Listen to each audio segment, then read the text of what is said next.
The wrench slipped from Leo's grease-stained fingers and clattered against the metal floor of the cargo bay. He cursed under his breath and bent down to retrieve it, wiping sweat from his forehead with the back of his hand. The lower levels of Crossroads Haven always ran hot, especially near the waste disposal units where nobody else wanted to work. That was fine by him. Leo preferred the solitude down here, away from the constant chatter of 100 different species trying to communicate in broken common tongue. He had just turned back to the malfunctioning coolant regulator when he heard it. A sound so faint, he almost missed it beneath the hum of the station's engines. A tiny, pitiful chirp that made something in his chest tighten. Leo froze, listening. There it was again, coming from one of the disposal containers lined up against the far wall. Moving slowly, he approached the container's marked for incineration. The sound grew louder, more desperate. Leo's hands trembled slightly as he entered the override code on the nearest container's lock. The seal hissed open, releasing a wave of stale air that made him cough. Inside, nestled among discarded packing materials and broken equipment, lay something that made him forget how to breathe. The creature was no bigger than his toolbox, covered in copper-colored scales that caught the dim light like old pennies. Its wings were folded tight against its body, too small and crumpled to be of any use. One of its hind legs bent at an unnatural angle, clearly broken. But it was the eyes that stopped Leo cold. Large, golden eyes that looked up at him with such desperate hope that he felt his heart break a little at a dragon hatchling.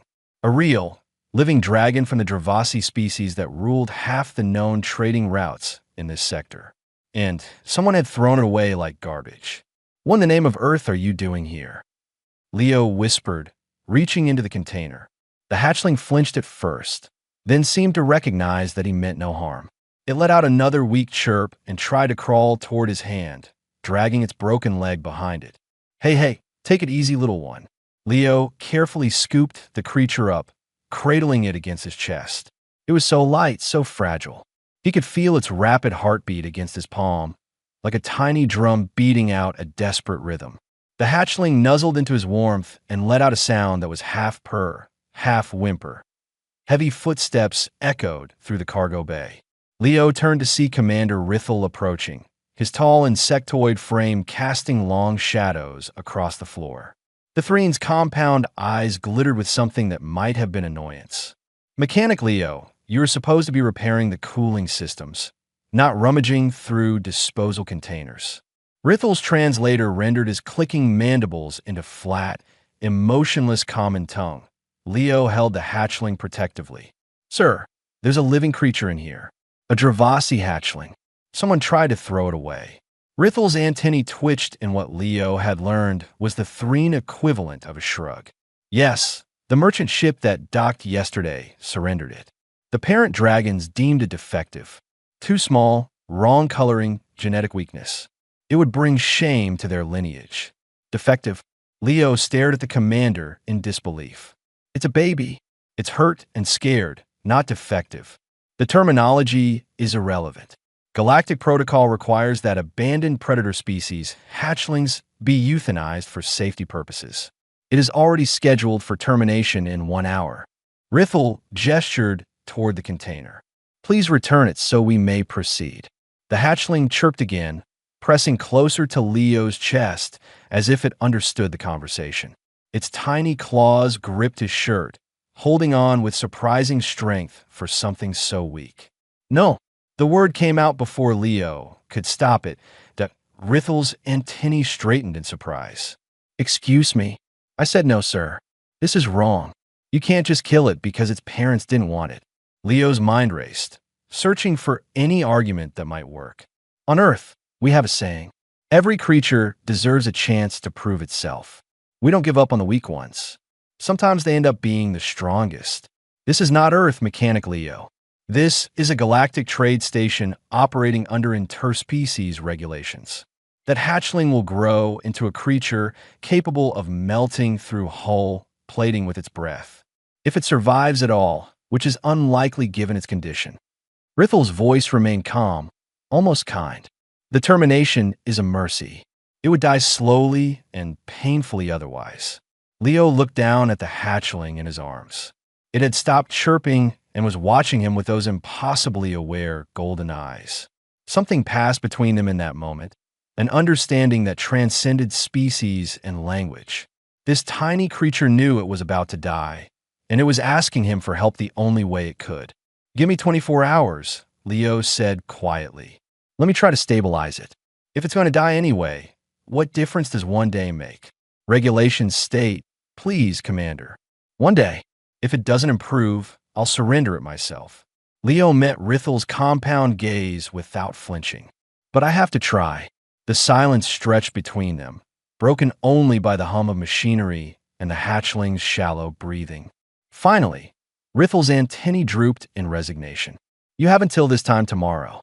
But I warn you, Mechanic Leo, do not become attached. The outcome is already determined. You're only prolonging the inevitable." The commander turned and walked away, his footsteps fading into the distance. Leo waited until he was alone before looking down at the hatchling again. It had relaxed slightly in his arms, as if it knew it had been granted a reprieve.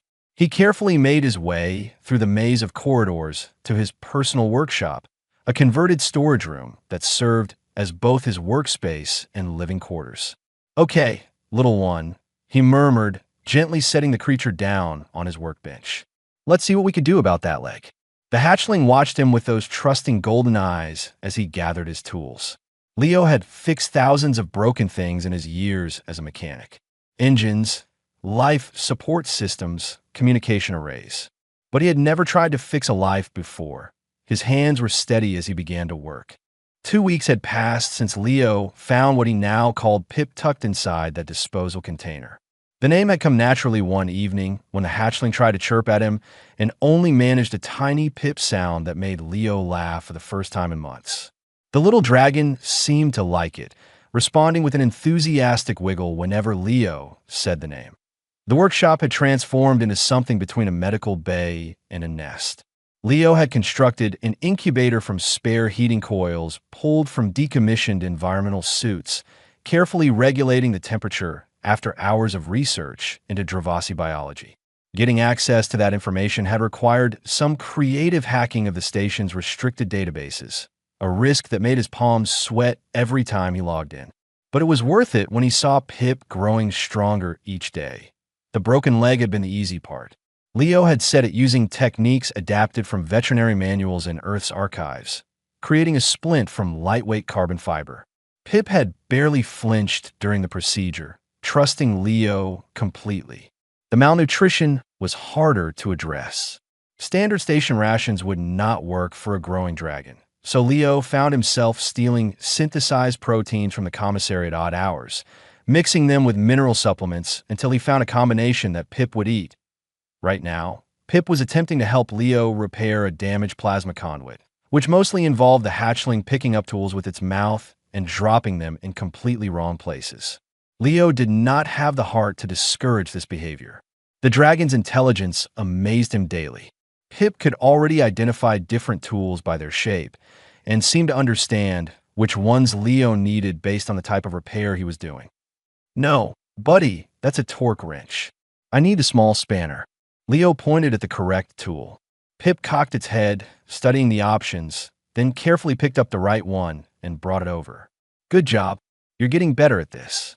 Pip purred, a sound like rocks tumbling in a metal drum, and rubbed against Leo's leg. The copper scales had begun to shine now that the hatchling was properly fed, catching the workshop's lights in warm patterns. Leo noticed that Pip was nothing like the descriptions of young Dravasi in the research files. Those spoke of aggressive, solitary creatures that barely tolerated their own parents. Pip was affectionate, playful, and showed genuine emotion in ways the documentation said was impossible. The workshop door suddenly slid open without warning. Leo barely had time to grab Pip and shove the hatchling into an open storage locker before security officer Yenna stepped inside. The Quellen's silver skin reflected the overhead lights as her dark eyes scanned the room with methodical precision. "Random inspection, Mechanic Leo. Station regulations require quarterly safety checks of all personnel quarters." Her voice was flat, professional, completely devoid of warmth. Leo's heart hammered against his ribs. Of course, Officer Yenna. I wasn't expecting anyone, so please excuse the mess. Mess is not a safety violation. Yenna moved through the workshop, examining his tools and equipment with careful attention. She paused at the incubator, running one long finger along its surface. This is custom built, not standard station issue. Personal project. I like to tinker in my spare time. Indeed. Yenna's gaze shifted to the pile of empty protein containers in the corner. Far too many for one human to consume in 2 weeks. Then to the medical supplies spread across his workbench. Her eyes narrowed. What exactly are you tinkering with, Mechanic Leo? Before he could answer, a soft chirp came from inside the storage locker. Pip had never been very good at staying quiet when Leo was nearby.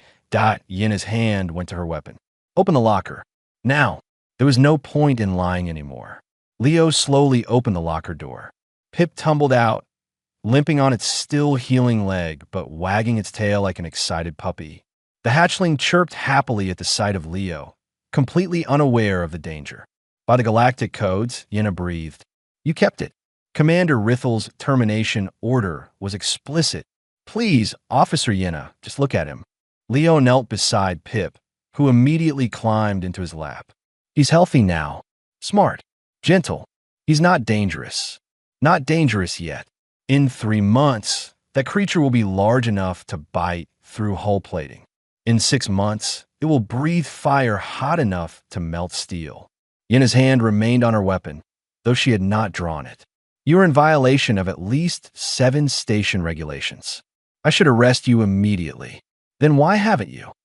Yenna was silent for a long moment, watching as Pip curled up in Leo's lap and made that rumbling purr sound. I will give you 48 hours to surrender the creature voluntarily.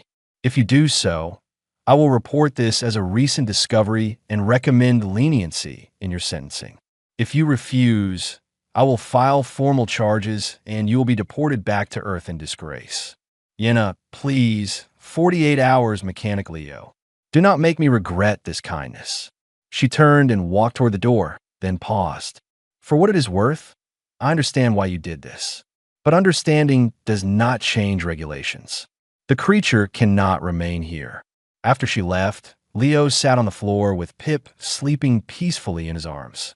48 hours to figure out the impossible.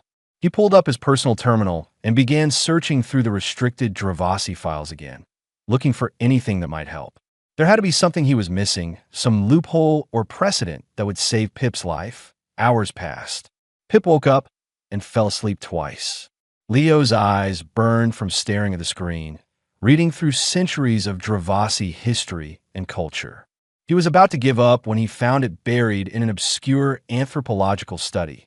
The copper-scale Dravasi were not defective. They were a subspecies, one that the dominant black-scale Dravasi had systematically eliminated centuries ago.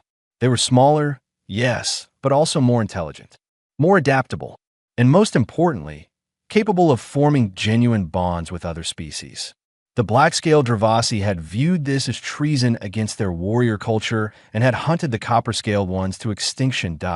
Or so they thought. Leo looked down at Pip, who was watching him with those knowing golden eyes. You're not broken, buddy.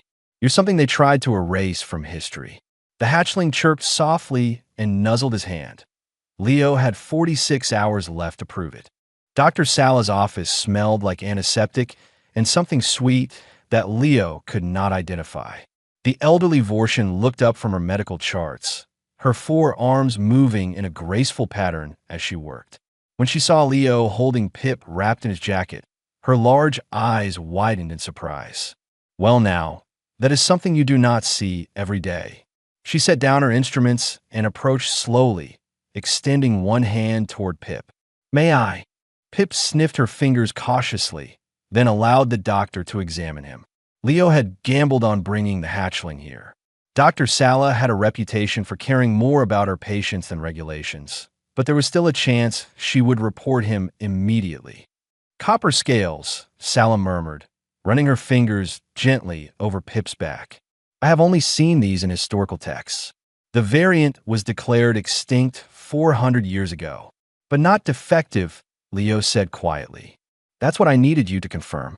They weren't weak or broken. They were eliminated on purpose. Sala nodded slowly, her eyes sad. The black-scaled Dravasi built their empire on conquest and fear. The copper-scaled ones wanted cooperation and trade. Such philosophies could not coexist. She looked up at Leo. You know that Commander Rithel will never allow this creature to stay, regardless of its subspecies. I have a try. There has to be some legal precedent, some regulation that protects endangered subspecies. There is, came a new voice from the doorway. Roy stood there, his massive frame filling the entrance. The cargo handler looked uncomfortable in the medical bay's sterile environment. Cultural asylum. If Pip is the last of his kind, he can claim protection under preservation laws. Leo stared at his friend in surprise. How do you know about that? Because I spent the last 6 hours in the station's legal archives after you told me about this mess. Roy stepped inside and knelt down to look at Pip. Hey there, little guy. You are causing quite a bit of trouble, aren't you? Pip chirped and extended one wing in greeting. Roy laughed, a deep sound that made the hatchling's tail wag. A formal hearing has been scheduled for tomorrow morning, Roy continued. Commander Rithel wants this resolved quickly. The whole station is talking about the human who rescued a dragon. Opinion is split pretty evenly between people who think you are a hero and people who think you are insane. What do you think? Leo asked. Roy scratched Pip under the chin, making the dragon purr. I think you are probably both. But I also think you are doing the right thing. So I will stand with you at the hearing. Dr. Sala returned to her desk and began typing rapidly. I will prepare a medical and biological assessment. The genetic evidence supporting Pip's status as a separate subspecies will be crucial to your case. The hearing room was smaller than Leo had expected, with barely enough space for the 5 council members and a handful of observers.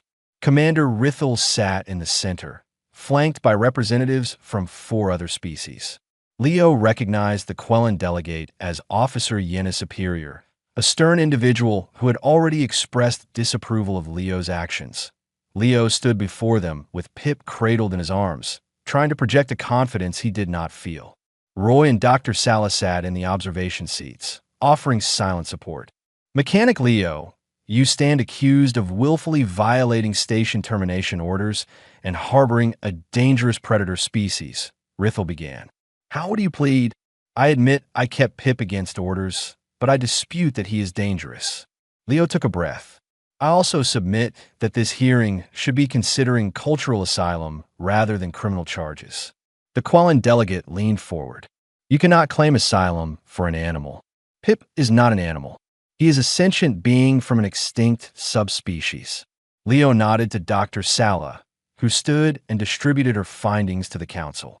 The copper-scaled Dravasi were systematically eliminated by their own kind because they rejected the dominant culture's emphasis on conquest. They are as deserving of protection as any endangered species. Interesting research, Rithel acknowledged, scanning the documents. But it does not change the safety concerns. Young Dravasi are notoriously aggressive and unpredictable. Then let me demonstrate otherwise. Leo set Pip down on the floor. The hatchling sat obediently, looking up at him with trusting eyes. Pip, show them the spanner. The dragon trotted over to Leo's tool bag, which Roy had brought to the hearing. Pip nosed through it carefully, then returned with the correct tool in his mouth and dropped it at Leo's feet. Several council members shifted in surprise. Pip performed a series of other commands perfectly, demonstrating a level of intelligence and obedience that clearly made them uncomfortable.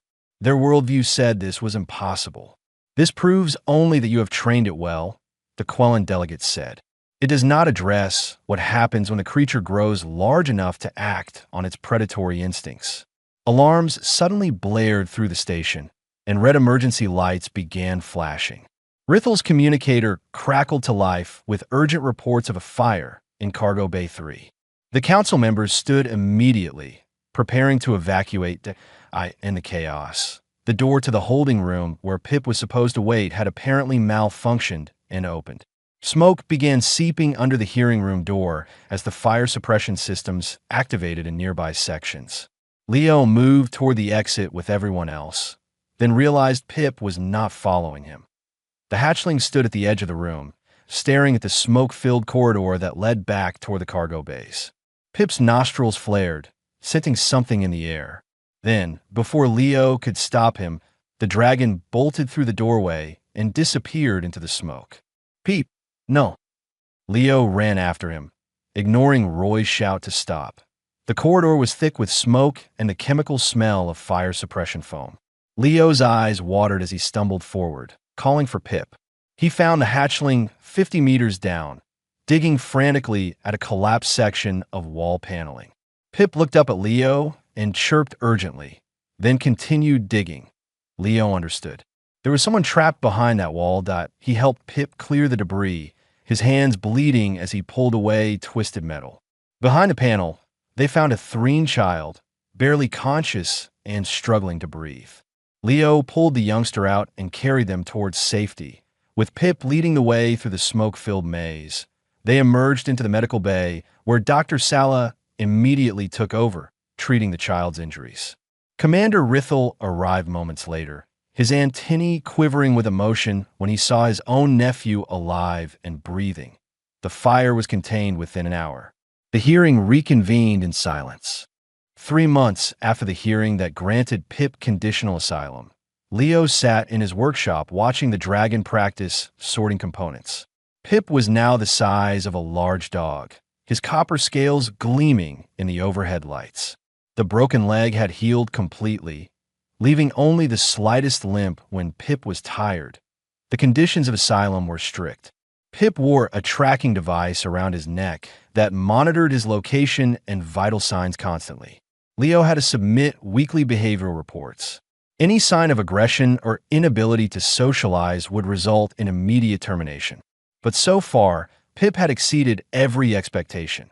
The dragon had proven remarkably talented at identifying damaged equipment. His sense of smell could detect overheating components before human sensors registered any problems. His vision picked up stress fractures in metal that would have gone unnoticed for weeks. Word had spread through the station about the helpful dragon in the lower levels, and crew members had started requesting Pip's assistance with difficult repairs. A soft knock at the door interrupted Leo's thoughts. He opened it to find a nervous Quellen couple with a young child hiding behind their legs. "Mechanic Leo," the father said hesitantly. "We heard stories about your dragon. Our daughter has been having nightmares since the fire. She is afraid of everything now. We thought perhaps meeting Pip might help her see that not all frightening things are dangerous."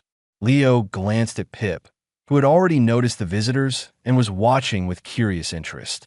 "Come in, but let's take it slow, okay?" The little girl peered around her father's legs at Pip. The dragon lowered himself to the floor, making himself as small and non-threatening as possible. He chirped softly, a gentle sound that made the child's eyes widen. "He is smaller than I thought," she whispered. "Not for long," Leo said with a smile. "He grows bigger every day, but he will always be gentle if you are gentle with him. Do you want to touch his scales?"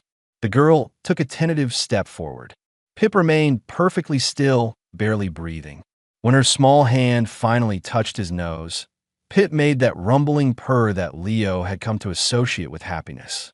The girl giggled, her fear melting away. Over the next hour, more children arrived with their parents. Somehow word had spread that Pip was greeting visitors today. Leo supervised carefully as each child learned to approach respectfully, to read Pip's body language, to understand that this powerful creature chose to be gentle.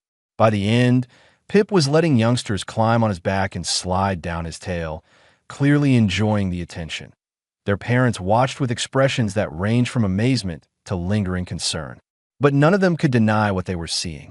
A predator species learning to be part of a community. A monster choosing to be a friend. That peaceful scene shattered 3 days later when a Dravasi merchant vessel docked at Crossroads Haven. Leo was working on a cooling system repair when Roy came sprinting into the bay. "Leo, we have a problem. A big one." Roy was breathing hard, his face pale. "There are Dravasi merchants demanding to see Commander Rithel. They know about Pip." Leo felt his stomach drop. "How? Trade network gossip. Stories about the human and his tame dragon spread faster than we thought. They're claiming you stole their property." Leo wiped his hands on a rag and headed for the docking area, with Roy close behind. A group of 5 Dravasi stood in the main concourse, their black scales gleaming like oil in the station lights. They were massive compared to Pip, each one easily twice the size of a full-grown Earth tiger. The leader wore decorative metal bands around his horns that marked him as a captain. Commander Rithel was already there, his antennae flat against his head in a posture of stress. "Captain Shale, I assure you that all proper legal procedures were followed regarding the hatchling." "Legal procedures?" Shale's voice was like grinding rocks. "That abomination should have been destroyed immediately. Instead, you harbor here and allow a human to corrupt it further. The creature is Dravasi property by birth."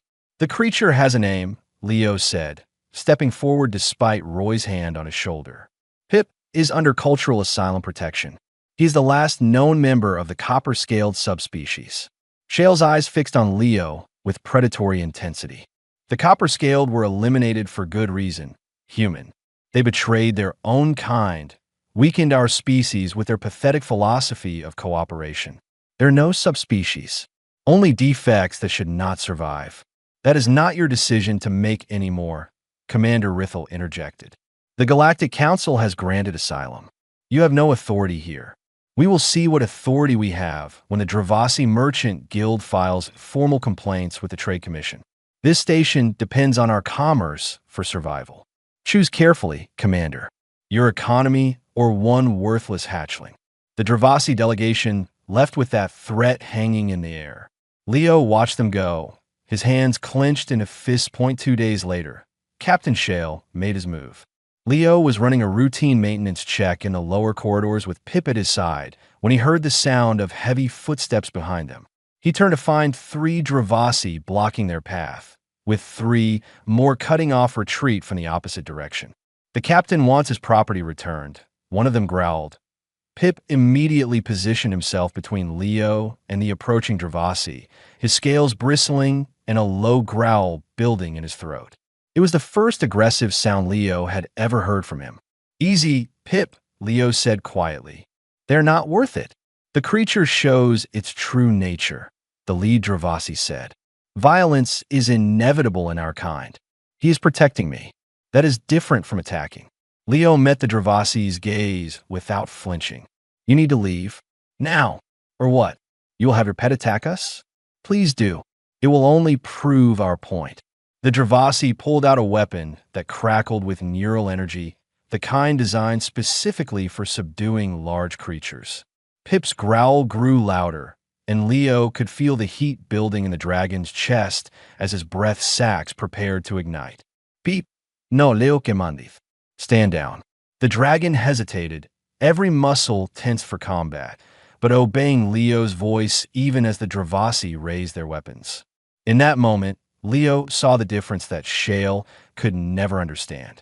Pip had the power to fight, the instinct to attack when threatened, but he also had the control to choose otherwise. The standoff broke when station security arrived, led by Officer Yenna. The Dravasi were escorted away, but not before their leader turned back to Leo with hatred in his eyes. "This is not over, human. The guild will not rest until that creature is eliminated." That night, Leo sat with Pip in the workshop, both of them still shaking from the encounter. The dragon rested his head on Leo's lap, making soft sounds of distress. "I know, buddy. I know." Leo stroked Pip's scales gently. "But we're going to get through this. I promise." He just wished he knew how to keep that promise. The formal complaint arrived 6 days after the confrontation in the corridor. Leo sat in Commander Rithel's office, reading the document with growing dread. The Dravasi Merchant Guild was threatening to sever all trade relations with Crossroads Haven unless Pip was surrendered within 30 days. The economic impact would be catastrophic. The station relied on Dravasi minerals for everything from ship repairs to life support systems. "I have corporate representatives demanding answers," Rithel said quietly. "Station investors threatening to pull funding. Half the shops in the commercial district source their goods through Dravasi channels. They're not threatening just me, Mechanic Leo. They are threatening everyone who lives here. So what are you saying? Rithel's antennae drooped. I'm saying that I cannot protect Pip forever. The council is meeting tomorrow to reconsider the asylum decision. I thought you should know. Leo left the office feeling numb. He found Roy in the cargo bay, supervising a shipment of water filtration units. His friend took one look at his face and pulled him aside. That bad. Worse. They're going to revoke asylum. Leo leaned against a stack of crates.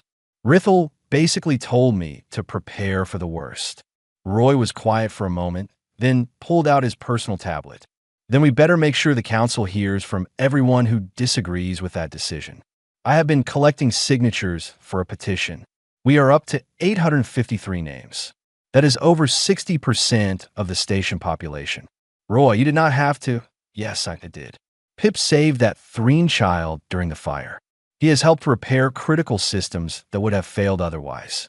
He has shown every person on this station that we can choose cooperation over fear. Roy handed him the tablet. Read some of these comments. Parents saying their kids sleep better at night, knowing Pip patrols the lower levels. Engineers praising his ability to detect problems. Even Officer Yenna signed it.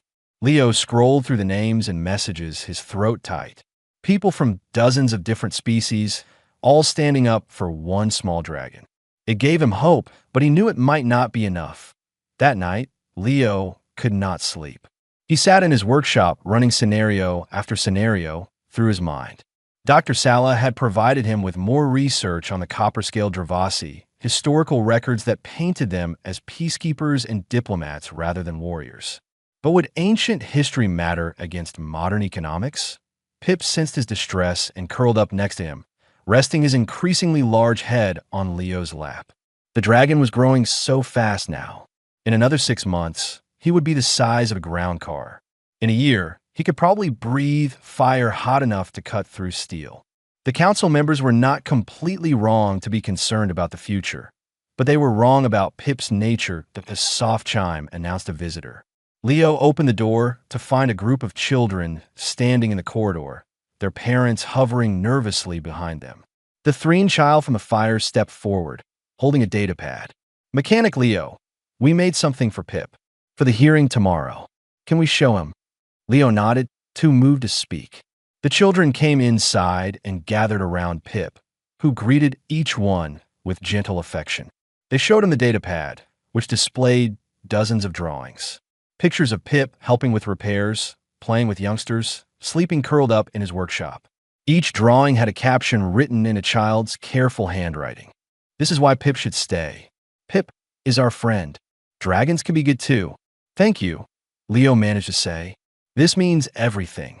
After they left, he sat holding the data pad, looking at these simple drawings that captured something the council reports and economic analyses never could.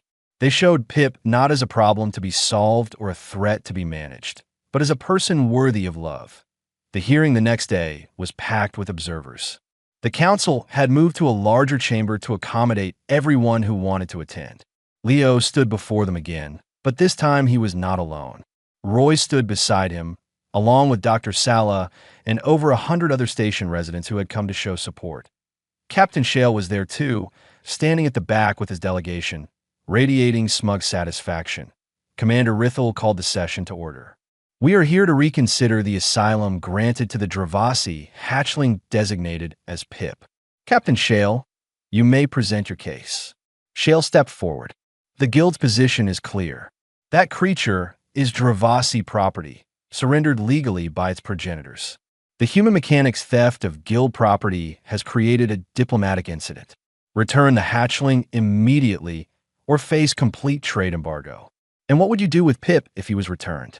Leo asked, what we should have done originally. Terminate the defect before it causes further problems. A murmur of anger rippled through the observers. Shale ignored it. The copper scaled were eliminated because they threatened the purity of our species. They formed bonds with other races, shared our technologies, weakened our position in the galaxy. We will not allow that corruption to return. Leo stepped forward.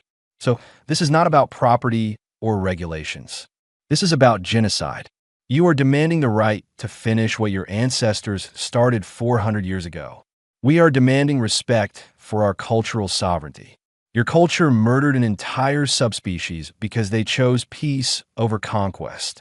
Leo pulled up the historical records on the chamber's main display. The copper-scale Dravasi built alliances across 24 star systems. They shared knowledge freely. They believed that strength came from cooperation, not domination. And you destroyed them for it. Dr. Salas stood. I have analyzed Pip's genetic code extensively. The copper-scaled variant shows markers for enhanced empathy and social bonding. They were not defects. They were an evolutionary advancement that your species rejected. Our species, our decision, Shale growled. Except Pip is not making decisions for your species, Roy interjected. He's just trying to live his own life. On the station, with people who care about him. The Quellan delegate spoke up. The economic concerns are valid, Commander Rithel. Can we afford to lose Dravasi trade? Before Rithel could answer, alarms blared through the chamber. Security alerts flashed on every screen. Unauthorized individuals in the lower levels. Weapons detected. Shale's delegation was trying to take Pip by force, while everyone was distracted by the hearing. Leo ran. Leo's lungs burned as he sprinted through the corridors toward his workshop. Security alerts echoed from every speaker, and he could hear weapons fire in the distance. Roy and half the station's security force ran behind him, but he had one advantage over all of them. He knew every shortcut in these lower levels that he burst through the workshop door to find 3 Dravasi agents surrounding Pip. The dragon was backed into a corner, scales bristling and smoke curling from his nostrils. One agent held a neural disruptor aimed directly at Pip's head. Step away from the creature, human. Not a chance. Leo moved to stand between Pip and the weapons. You are not taking him. Then you will be charged as an accomplice to theft. The agent's finger tightened on the trigger. Pip launched himself over Leo's shoulder, knocking the weapon aside just as it fired. The neural blast hit the wall, leaving a scorch mark. The dragon positioned himself protectively in front of Leo, every muscle tense for combat. This time, Leo did not tell him to stand down. The fight was brief and chaotic. Pip was smaller than the adult Dravasi, but faster and more agile. He used the cramped workshop to his advantage, dodging between equipment and using his smaller size to slip past their attacks. When one agent tried to grab Leo, Pip's jaws closed around the Dravasi's arm with carefully controlled force. Not breaking scales, but making the threat clear, station security arrived and stunned all 3 agents. Officer Yenna secured them while Roy helped Leo to his feet. Pip pressed against Leo's side, trembling but unharmed. Are you injured? Yenna asked Leo, her scanner already checking his vitals. No, but Pip saved my life. Again, Leo wrapped his arms around the dragon's neck. They were going to kill me just to take him. I witnessed everything on the security feeds. This will not help Captain Shale's case. The aftermath happened quickly. The Galactic Council's Ethics Committee, having monitored the situation due to the asylum case, sent an investigator within hours. She was a tall being from a species Leo did not recognize, with crystalline features that refracted light in strange patterns. She interviewed everyone. Station residents who spoke about how Pip had helped them. Children who had befriended the dragon. Engineers who relied on his unique abilities. Dr. Sala presented her genetic research. Roy showed the petition signatures. Even Commander Rithel spoke about how Pip had saved his nephew during the fire.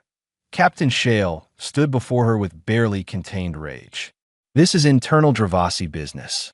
The Ethics Committee has no jurisdiction. On the contrary, Captain, the moment you attempted armed extraction on a neutral station, it became our business. The investigator's voice had a musical quality that made everyone stop and listen. I have reviewed centuries of Dravasi history. The systematic elimination of the copper scale variant was not cultural sovereignty. It was genocide. They betrayed our species. They sought peace when you wanted war. They built bridges when you wanted walls. They represented an evolutionary path toward cooperation, and you destroyed them because that threatened your power structure. She turned to the council. The question before us is not whether Pip is property. It is whether we allow the completion of an ancient genocide or choose a different path. Leo found himself called to testify.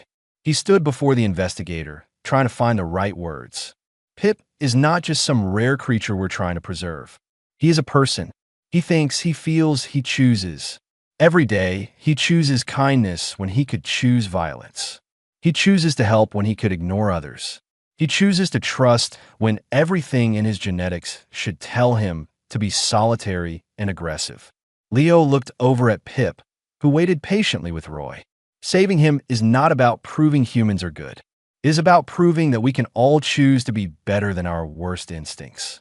The investigator asked Pip to approach. Using a translation matrix that Dr. Sala had helped develop, they established basic communication. The questions were simple but profound. Do you wish to return to Dravasi custody? Pip's response came through the matrix as a clear negative, accompanied by a protective move toward Leo. Do you understand that staying here means living differently from your genetic relatives? An affirmative, with what the matrix interpreted as contentment. What do you consider your home? Pip walked over to Leo and pressed against his leg. The matrix translated the gesture and the accompanying vocalizations into something that made Leo's eyes burn with tears. Home is where family is. Family is chosen, not born. The investigator nodded slowly. I have my answer. Her ruling came the next day. Pip was granted full personhood status under galactic law, not as property, but as a sentient being with rights and agency. The copper-scaled Dravasi were officially recognized as a distinct subspecies that had been wrongfully eliminated.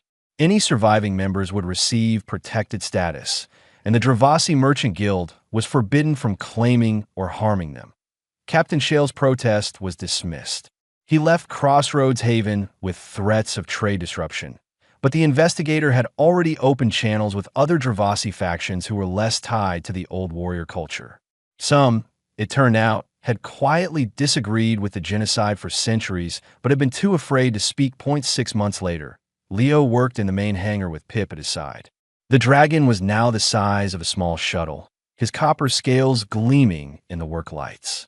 Station residents greeted them both warmly as they passed.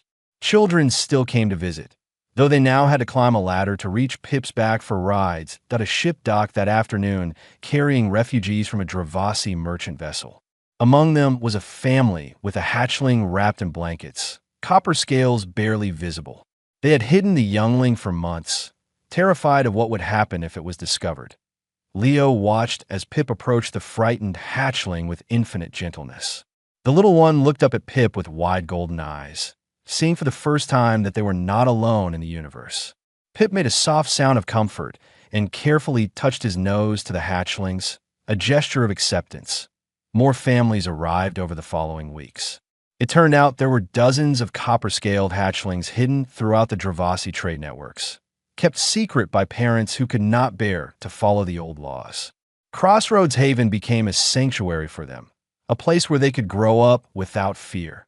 Leo found himself teaching others what he had learned about caring for young dragons, showing them how to read their body language, how to channel their strength into helpful tasks, how to build trust across species barriers. Roy helped construct proper living spaces. Dr. Sala established a medical program specifically for copper-scaled health needs. The station thrived in unexpected ways. The young dragons became part of the community, each one forming bonds with different residents. They helped with repairs, participated in search and rescue training, and proved that what had been lost 400 years ago was worth recovering. Pip remained at the center of it all, the first one to prove that a different future was possible. He still slept in Leo's workshop most nights, though he barely fit anymore. Leo would wake to find a massive dragon curled around his sleeping area, keeping watch like he had since he was small enough to fit in a toolbox. One evening, as Leo sat on Pip's back watching the stars through the hangar's observation window, the dragon made a sound that the translation matrix rendered simply. Thank you for not giving up. Leo patted Pip's scales, thinking about that day in the disposal bay when he had found a tiny, broken hatchling who just needed someone to care. About all the people who had stood with them. about the families who now had hope because one human refused to walk away. "Thank you for trusting me," he said quietly. That Pip's rumbling purr filled the hangar, a sound of absolute contentment. Outside, another ship approached with more refugees seeking sanctuary. More hatchlings who would learn that being different was not the same as being defective. More chances to choose compassion over fear. The tiny dragon hatchling they had tried to abandon had become a symbol of something larger than any of them. Proof that the bravest thing anyone could do was simply refuse to accept that some lives mattered less than others. And it all started because one mechanic looked into a pair of desperate golden eyes and decided that walking away was not an option he could live with.